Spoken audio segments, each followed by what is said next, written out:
Maybe first of all, who are you and how would you describe your life in a few words? Well, I guess I'm probably most known for founding World Tai Chi and Qigong Day. But yeah, I've been a Tai Chi teacher for about getting close to 40 years now, and I started teaching in hospitals at the beginning. I got my first hospital class at Shawnee Mission Medical Center. It's a major health center here in Kansas City. And back then, it was really, it was really strange to have things like this in a hospital setting back in those days. And so a lot of doctors, it was for the public. It wasn't for the staff or doctors or anything. But I ended up having a whole bunch of doctors in that first class. And that ended up being a real pivotal experience in my life for a couple of reasons. One is because, I was pretty young at the time, a pretty young teacher, and the doctors that were getting in the class, they were pretty old. And after about 8 weeks in this of this, it was a combination of Neigong meditation, moving Qigong, and Tai Chi, a Tai Chi long form. And after about 8 weeks, these doctors, they started getting off of different kinds of medications they'd been on for years. And there was a surgeon in the class who'd had a chronic pain and limited mobility issue from a whiplash injury from many years before. And being a surgeon, she'd been through every Western medical remedy for it, and none of it helped. And then after 8 weeks in this course, she had full mobility, no more chronic pain, no more chronic pain meds, all that stuff. And it was blowing their minds. And so this was before Google or before I knew about it. And these doctors, they were so excited that they went to their hospital database and they started looking up medical research on Tai Chi and meditation and Qigong. And then started handing it to me. And in the beginning, I was thinking, why are they giving me this? I mean, I'm not a doctor, I'm a Tai Chi teacher. But what happened was that stack just kept getting bigger and bigger. And then when Google came along, I realized, oh my God, there's been tons of research on this stuff. And it actually ultimately became this latest book that me and my wife wrote called The Gospel of Science, Mind-Blowing New Science on Ancient Truths to Heal Our Stress Lives and Planet. And what all that science shows is that we could fix most of the problems on our planet by simply getting mind-body teachers like us into public schools, teaching kindergarten through 12th grade uh, Tai Chi, Qigong, yoga, meditation, and mindfulness, because they all have a mountain of science behind them. And so, but anyway, the reason that was such a catalyst for me was because it was my mother had died years before, and she had had a premonition that she was going to pass away the night before. And so we found out later that she'd written notes to all of us the night before. And she just had a real simple angioplasty. It wasn't supposed to be dangerous or anything. So she had a real premonition. And anyway, the next morning she passed away in the hospital. And my sisters found these notes. And I had forgotten about this note that she'd written me. And this was, many years later when I started teaching in the hospital classes and seeing these old doctors get off all these meds, the kind of meds that my parents had been on for stress disease, hypertension and all that stuff.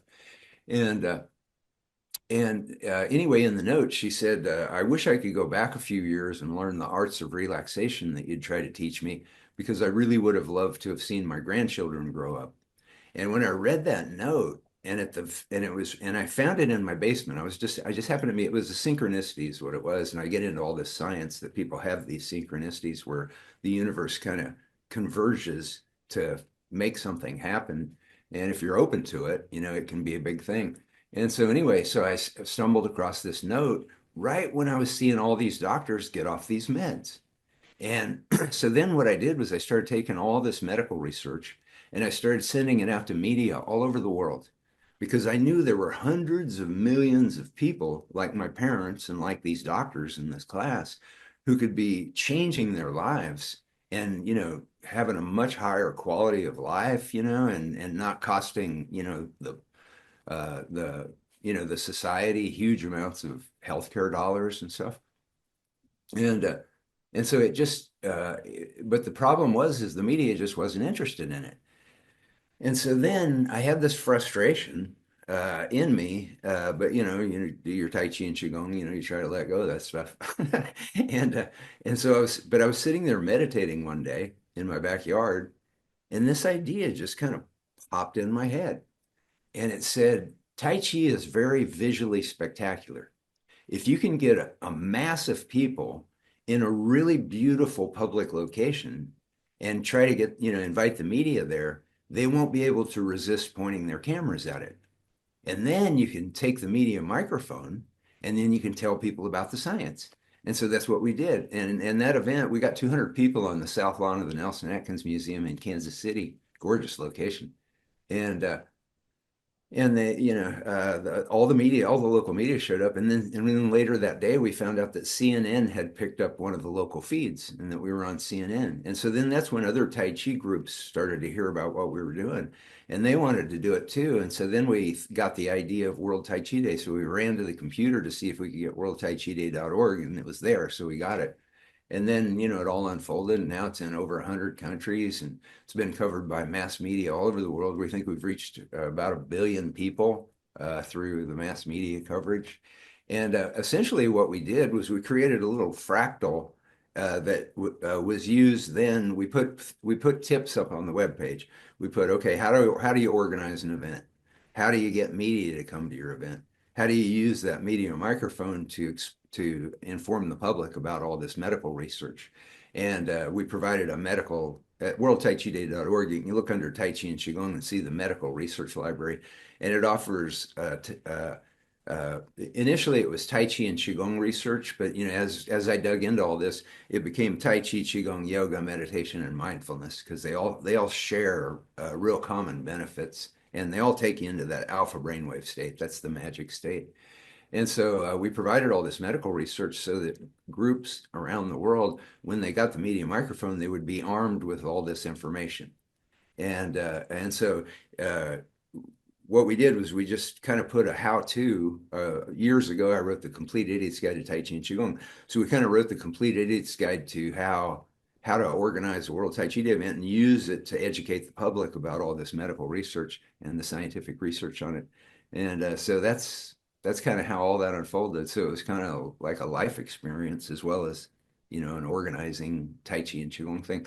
So, really, I mean, when you get down to it, we're just Tai Chi teachers, like Tai Chi and Qigong teachers all over the planet, who just got frustrated and had this idea. And the thing that really became clear to me over the decades of this is that it wasn't our idea.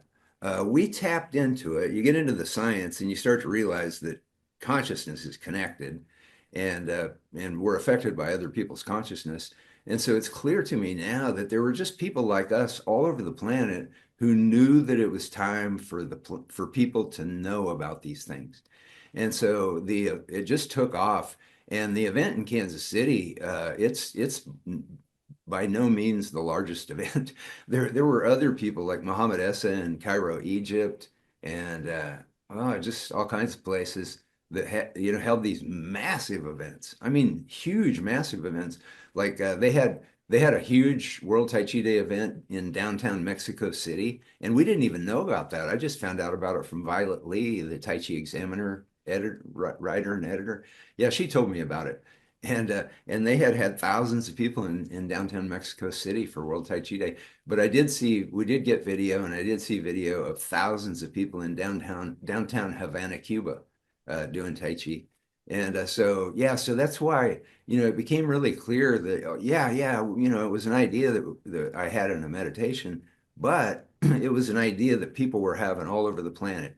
And so then when they heard about this idea because I'm the kind of guy where if I get an idea like this, I'll just get on the internet and I'll spend like 12 hours a day, weeks and weeks and weeks trying to tell everybody about it. I've always been that way.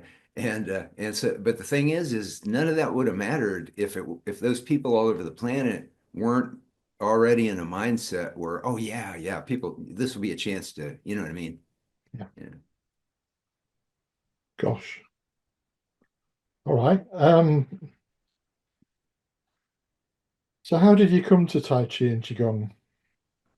Well, There was a couple of things. One is it was emotional and mental for me. I was a young man at the time in my 20s, and I started doing it before I had kids because I was just real curious about it. And one of the reasons I was so curious about it was because when I was in high school, that's when the Kung Fu series with David Carradine started playing on television. And I was riveted by that. It was like I was always in front of my TV when it was time for Kung Fu to come on. And and of course, the fight scenes where he'd defend himself from the redneck cowboys in the bars. That was exciting. But what really captivated me was the temple scenes where the monks were explaining things about life to him. And those were the scenes that really grabbed me. And I found out later, YouTube is such an incredible thing. I always encourage all my students, just stop watching TV. It's all fear-based. Start watching YouTube. You'll find all kinds of fascinating things. It's like the jukebox of the universe. And anyway, I found a series or a documentary about the Kung Fu series. And the writers who created the Kung Fu series, when you're doing a series like that, you have to hire a bunch of writers to come in and write, the weekly scripts. But the two original writers that came up with the idea of the Kung Fu series, and I think it kind of came from some ideas of Bruce Lee originally. And but anyway, the way that they did it was they had writers write the scripts, the fight scenes and the drama and all that kind of stuff. But when they were in the temple and they were talking about Taoist philosophy, those two original writers wrote all those scenes because they wanted these things to be authentic representations of Taoist philosophy. And so that really stuck with me. So anyway, so I started doing some Tai Chi, and then I didn't really stick with it. Like most people, I had trouble, sticking with it in the beginning. It takes some grit and patience to really, learn it. And but what happened was we started having kids. We had two kids fairly quickly within a couple of years. And I had grown up in a post-traumatic stress disorder household. And I'm sure a lot of kids in the UK, my age, same thing, World War II. And my father was in 3 years of frontline combat in the 45th Infantry Division. And he kind of got lost in the paperwork. Most of the guys in his division got rotated out, but he didn't. He was there for the whole thing. He was there in North Africa. He was there in Italy. Went through France. And then the last thing they did was his 45th Infantry Division liberated Dachau. And they didn't even know what it was. They were just told to take this German outpost. And when they got there, it like shocked them. And so he'd been through like 4 beach landings. If you ever saw the first 7 minutes of Saving Private Ryan, he was in 4 of those and survived them. Uh, but uh, but after it's over, then the whole family has to deal with it. It's like there's a war in the household. And so what happened was when I had kids, I started reacting to my kids in ways that he had reacted to us. And I didn't want to continue that tradition. It's like I didn't want to keep doing that. And so I started going to see a therapist. And it just so happened, it's an amazing synchronicity, but it just so happened that this guy in the daytime, he worked at the VA with Vietnam veterans. And then he did private sessions at night. And so it was just quite a coincidence that I got him. And anyway, he recognized what was going on with me, that it was PTSD stuff. And he said, Bill, have you ever thought about doing mind body stuff? And I said, what's that? And he started explaining it to me. And so then I started looking for things and I found a Tai Chi class. And then that Kung Fu series came right back to me, you know. And so that's how I ended up enrolling in that Tai Chi class. So it was all for mental and emotional benefit. And I got huge benefit from it. I'm not saying that it made my life just completely rosy immediately, but you go back, you look back in the past and you see how these things, were a real healing force over time. And so that's what led me into it was just the stress management and behavioral mind. And what the science shows is that when we practice these things, Tai Chi and Qigong, we go into that flow state, where we're heart-centered consciousness, where we're feeling the flow instead of thinking so much, as you repeat it over and over and over again. And when we go into that alpha state on a regular basis, what the science shows is that the empathy and compassion parts of our brain get physically larger, and the fear and stress parts of our brain get physically smaller. And so that's why, we just start kind of seeing the world in an easier way as we do these things over and over again. And then people around us, they start to notice, that we're easier to get along with than we used to be. I had one student in my class. He was a retired engineer, and he went home for his niece's wedding, and he hadn't seen his sister in years, and he'd been doing Tai Chi and Qigong, Neigong meditation in our classes for 2 or 3 years, I think, by then. And so anyway, he went back for the wedding, and as weddings go, a whole bunch of things went haywire. And after the wedding was over, his sister came up to him and she goes, "I just have two questions." He said, "What happened to my real brother, and where are you keeping him? Because you would have exploded like several times during this wedding, and you didn't." And so, and I hear that stuff from students. Yeah. It's amazing, isn't it? It's kind It of, really is. yeah. Okay. Is there anything, what's the most important aspect of the internal arts for you? I think that the biggest thing that the internal arts have to offer is they teach us how to relax out of the way of our potential as human beings. And it's huge and vast. Over these 40 years, as I've collected the science, what I've been trying to do is understand experiences that I've had personally. And so that's what led me to, scientific breakthroughs in consciousness and how mind body can unleash the possibility of consciousness. And it's all scientifically validated, and it's really amazing and really profound what these things can offer us. And like we ended up doing like a year-long podcast series, and you can see the interviews at our YouTube channel. At Global Transformation Project is the name of the YouTube channel, the at sign Global Transformation Project. And we have monthly discussions with scientists, and one of them was from the University of Virginia Department of Perceptual Studies. And so that's what they do, is they study human consciousness. And anyway, we had Dr. Kim Penberthy on, who the way that I found her was that I was scrolling through YouTube, or that's how I found the University of Virginia Perceptual Studies Department. I was scrolling through YouTube, and I happened to see a video with John Cleese from Monty Python.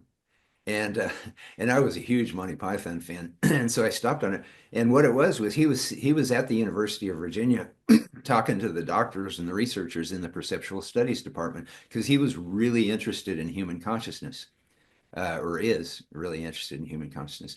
And so anyway, it was really entertaining, but it was highly educational. And Dr. Kim Penberthy was one of the people on the panel, and so I ended up contacting her after that to invite her onto our program.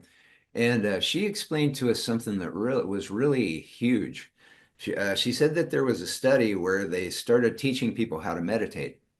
And and when we do, a lot of people that do Tai Chi, they don't realize it's a meditation, but it is. It's doing it thousands and thousands of times over and over again, where it becomes so automatic that you're just kind of lost in the flow of it, and it's kind of easy to lose track of where you are because your mind is just in that relaxed, flowing state. But yeah, it creates that meditative state, that alpha brainwave state. But anyway, they were teaching people how to meditate, and what they started to realize was that over half of these people started reporting extraordinary consciousness experiences.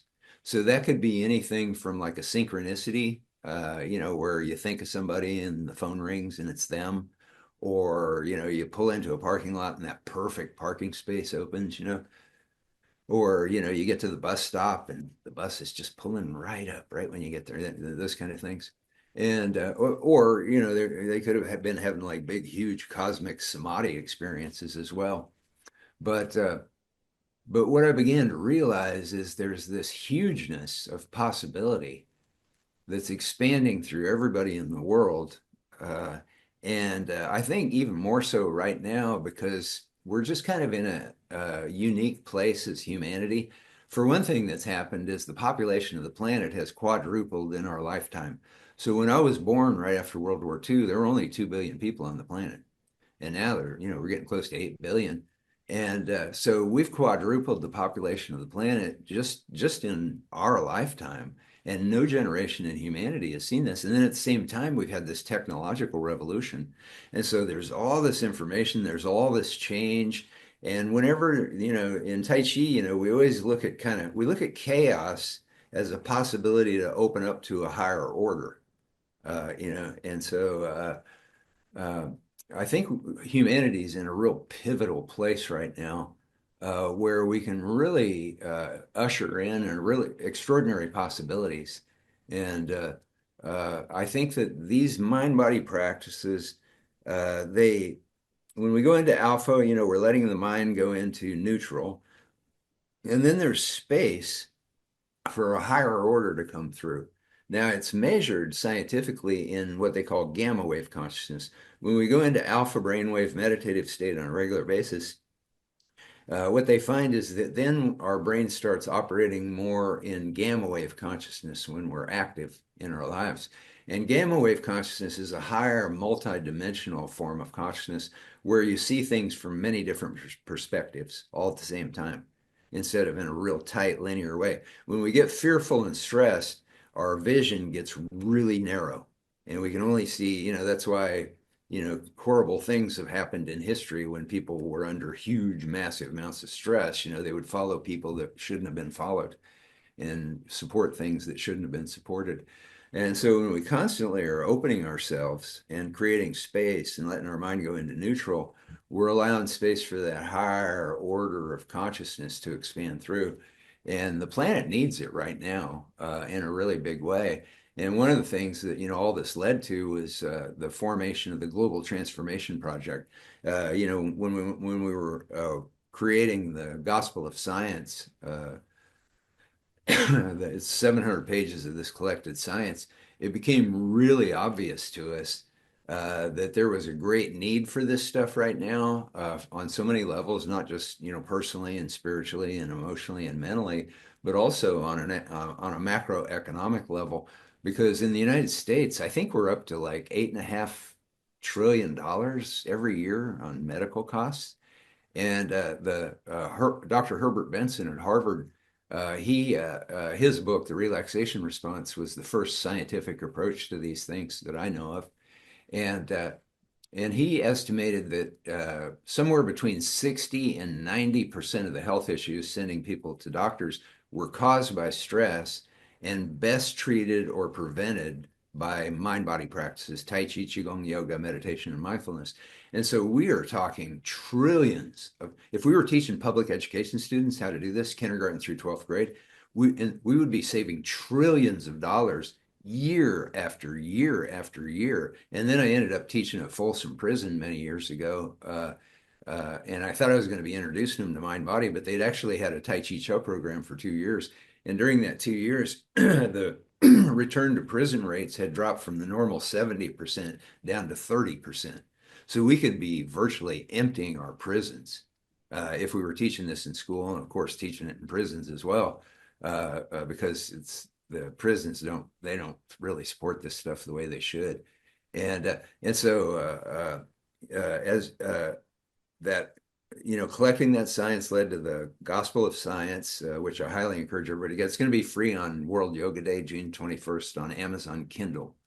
And so we had a few hundred people get it. It was free on World Tai Chi Day as well. But I highly recommend it. It'll give you a real positive view of the future, and it'll really solidify in your mind just how powerful these mind-body practices are and how powerful the consciousness is that they can unleash. And being stewed in all that really threw me back into my Tai Chi and Qigong. Because when you've been doing mind-body for 50 years, you're not always as, it's like you don't always have that same fervor and excitement about it that you did when you first started, when you really first started exploring it. And but all that science, it really got me to throw myself back into it and see some really magical results, like recently, I just discovered I started going to the gym to get away from the computer, and I started shooting baskets, just to kind of do something. And I was horrible at basketball in school, and I was shooting one day, and there was a couple little kids, and when I walked by, one of the kids elbowed the other kid, and I heard him say, "Oh, there's that guy that never misses." And so I started. So I brought in my video camera the next day, and I videotaped myself shooting, and I was shooting higher than the National Basketball Association players, my percentage. And since then I've started shooting, that was free throws. And since then I started shooting free throws, mid-range, and three-pointers.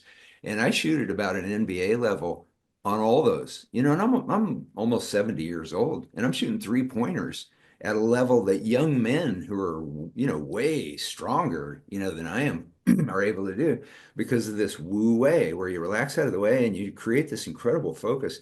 And so we could be teaching this to public school kids all over the planet who would have larger empathy and compassion centers of the brain because we see bullying rates go down, and you saw that in Folsom Prison. But what was really amazing about Folsom Prison was when they had this Tai Chi Chuan program, it improved the behavior rates, not just for the Tai Chi Chuan group, but for the whole prison. And then that threw me into the research on that the Transcendental Meditation Foundation had done with universities and police departments in cities all over the country.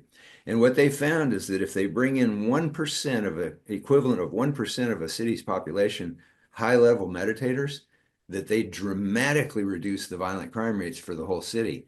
The first study they did was in Washington, D.C., and it was in August during the high crime season. And they projected that they were going to bring the violent crime rates down by 20%. And they actually brought them down 23%. And it really amazed the police chief. He wasn't buying it. He didn't think they could do it. And then they replicated this. All this science is in the Gospel of Science. They replicated this in 48 cities. They did these studies. They brought the violent crime rates in all 48 cities down as compared to the control cities, and the effect lasted for 5 years. So we could not only end our healthcare crisis, end our economic woes, empty our prisons, have a whole generation of, and the research shows that when we practice these meditative experiences on a regular basis, our IQ goes up 20 points. So we could have a vastly more intelligent population, much more creative, much more adaptive, and able to handle the future. And then these kids wouldn't have these horrific health costs that would burden society. And then there would be more resources available, so that people like us don't lose our Social Security, and all that kind of stuff.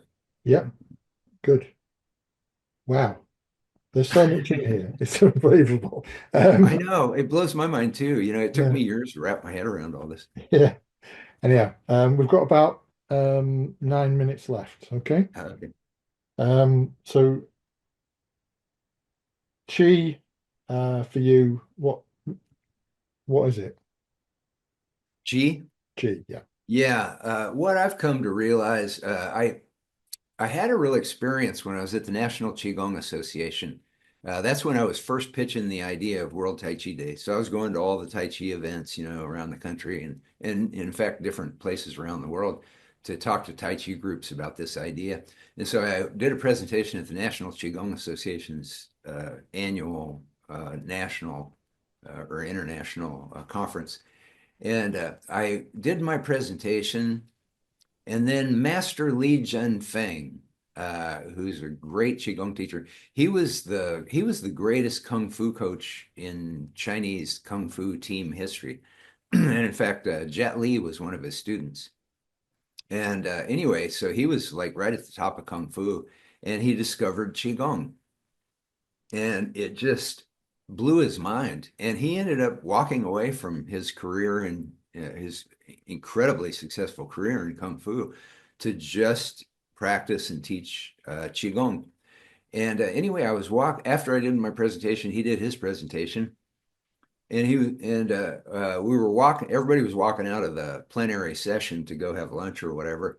And so I was walking down the hall, and he walked up to me, and we were complete strangers. I'd never met him before. I didn't realize, how famous he was. And anyway, he walked up to me, and he goes, he goes, why are you doing this? You know, this idea of a World Tai Chi Day, because it was like a whole new idea at that time. It wasn't like what it is now. And he said, why are you doing this? And then he said, look, he said, do it for love. He said, if you don't do it for love, don't do it at all.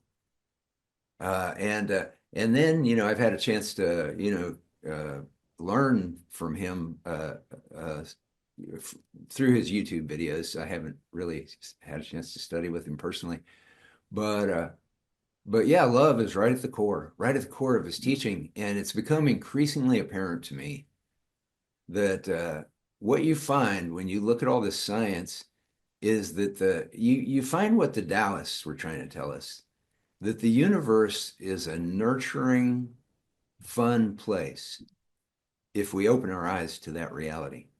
It's like it's there. It permeates the whole universe. And one of the studies that I came across, which is in the Gospel of Science, second edition, which will be free on World Yoga Day, uh, Adam Curie was one of the researchers at Princeton Engineering and Anomalies Research Laboratories, and they're world famous for doing research. What they realized was that human consciousness could affect physical reality. And they were doing physical experiments where people's consciousness was having an effect on physical things. And then they started looking at computers and they realized people's consciousness could affect their computers. And anyway, Adam Curie was one of the researchers there.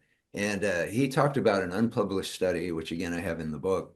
And they had a square room, a dark room, and in the center of the room, they had a grow light, like a plant grow light, on a random event generator. So on a random event generator, it's random, and so what it would do would send that camera into the four corners randomly. Now, if you watched it long enough, it would go to each of the corners about 25% of the time. If that wasn't true, there would be no casinos in the world. Las Vegas would have to shut down. They depend on, that statistical reality, and so it's a real thing.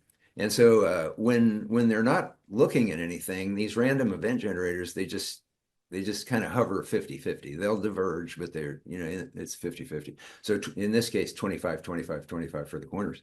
But what they did was they brought a living plant and they put it in one of the corners of the room.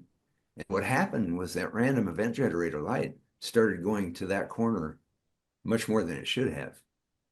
And so what does that tell us? Well, it tells us that the universe is nurturing. There was a sense of a need for that light in that corner. And the light started going more towards that corner. And you see this fractally reflected through all levels of society. And you start to realize that the universe is a very nurturing place. And one of the things that I teach, and all this is in the Gospel of Science, but I teach this, I tell people in my classes and presentations, I do corporate stuff as well, stress management. And one of the things I explain to them is that violent crime rates are at 40-year lows in the United States and in many countries around the world, according to UN data. And in the United States, it's the FBI statistics, it shows they're 40-year lows. Now, people are shocked when I tell them that, and they think I'm crazy because they watch the news. And the news makes them think that the world's just going to hell in a handbasket and that people are just out of control. They're violent, they're dangerous. Watch out for your neighbors. You never know, they might be a mass murderer. They like to talk about all that stuff on TV constantly. But the truth of it is that people are, I guess, more empathetic and kind than before, and it's because of this. One of the reasons is because of the spread of mind body practices. Because when we practice these mind body practices, we go into coherent states of consciousness, and then that coherence ripples out through society around us, like it did with the Tai Chi Qigong group in Folsom Prison.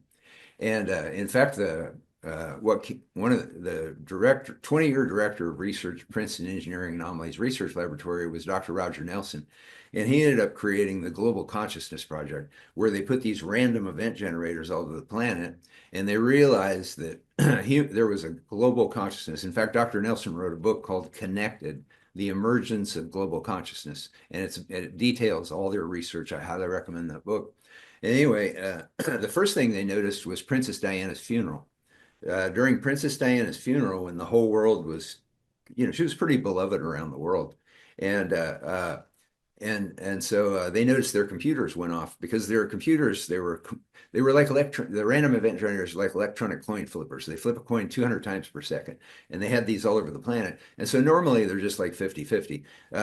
Originally, how they figured out to do this was they started they realized that people's consciousness could affect this, and then they started taking these things to like cathedral mass or a symphony or an opera, and they realized that when people's consciousness was in a state of coherence, it would send their computer data off track. They called it a departure from expectation.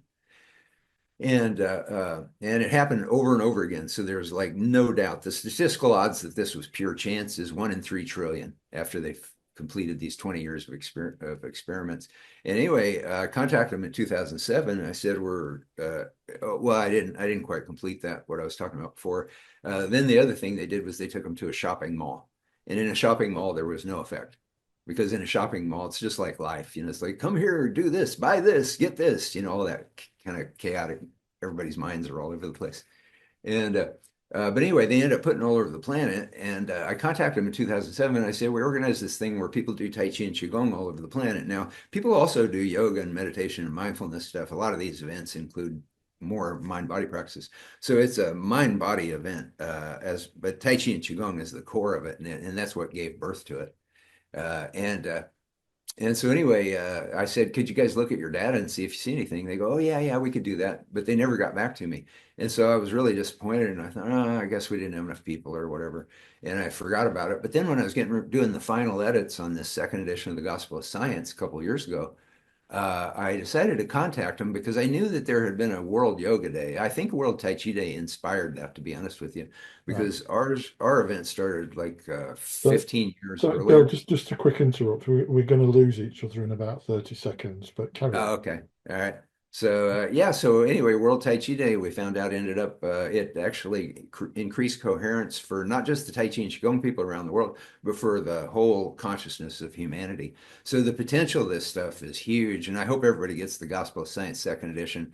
You can get it for free on Kindle on June 21st, World Yoga Day.